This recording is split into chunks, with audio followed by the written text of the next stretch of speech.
দিনের উপরে চলার জন্য প্রস্তুতি নিবে, দিন কায়েমের জন্য, ইসলাম কায়েমের জন্য, নামাজকে কায়েম করার জন্য নিজের জীবনে, পরিবারে, ফ্যামিলি, রাষ্ট্র, সর্বমহলে এই যে একটা উদ্যোগ এখান থেকে গ্রহণ করবে, এই উদ্যোগ এখন গ্রহণ করার কারণে প্রথম বার্ষিকী তাফসিরুল কোরআন মাহফিল যুবকরা বলেছে যে এই জায়গায় এই মাহফিল যেন পৃথিবী যতদিন থাকে এটা অব্যাহত থাকবে ইনশাআল্লাহ। জোরে বলেন ইনশাআল্লাহ। এই যুবকদের এই চেতনা আল্লাহ তাআলা অবশ্যই কবুল করবেন। কেন যুবকরা যখন সামনের দিকে আগায়, যুবকরা যখন দিনের জন্য উদ্যোগ নেয়, তখন এই কাজ আর পিছায় থাকে না। কথা বলেন ঠিক না ঠিক? পিছায় থাকে না। কেন যুবকদের আল্লাহ পাক রব্বুল আলামিন ওই রক্তে যেমন গর্মি দিয়েছে, ঈমানেও আল্লাহ তাআলা গর্মি দিয়ে থাকেন, যেন এই যুবকরাই এরিয়ার মধ্যে মডেল হয় কোরআনের জন্য, দ্বীনের জন্য, একামতে ইসলামের জন্য। বলেন ইনশাআল্লাহ।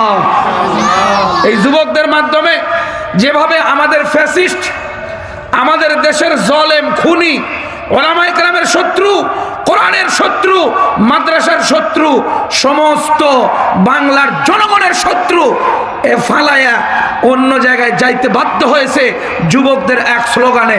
কথা বলেন ঠিক না বা ঠিক? এই এরিয়া থেকেও ইনশাআল্লাহ কোরআন বিরোধী আওয়াজ, ইসলাম বিরোধী শক্তি, গান বাজনা, নাফরমানি বন্ধ হইয়া এই এরিয়ায় ইনশাআল্লাহ এই যুবকদের কারণে দিন কায়েম হবে। জোরে বলেন ঠিক না বা ঠিক? আল্লাহ তাআলা অবশ্যই কবুল করবেন।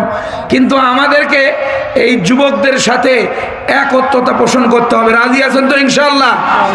এই যুবকরা ওলামায়ে কেরামের তত্ত্বাবধানে এই যে আমাদের এখানে মাদ্রাসা, এই মাদ্রাসার মুহতামিম সাহেবের সাথে একত্রিত হইয়া এই যে একটা কোরআনের তাফসিরের আয়োজন করলো, আমরা তাফসির থেকে কিছু কথা শুনবো ইনশাআল্লাহ।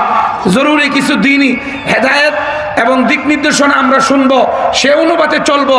এই যুবকরা উলামায়ে কেরামের সাথে মিলিত হইয়া দ্বীনি প্রোগ্রামের জন্য প্রস্তুতি নিয়েছে। আমরাও এই যুবকদের সাথে একমত। কথা বলেন ঠিক না বা ঠিক? একটু হাত উঠা দেখান। নারায়ে তাকবীর। আল্লাহু আকবার।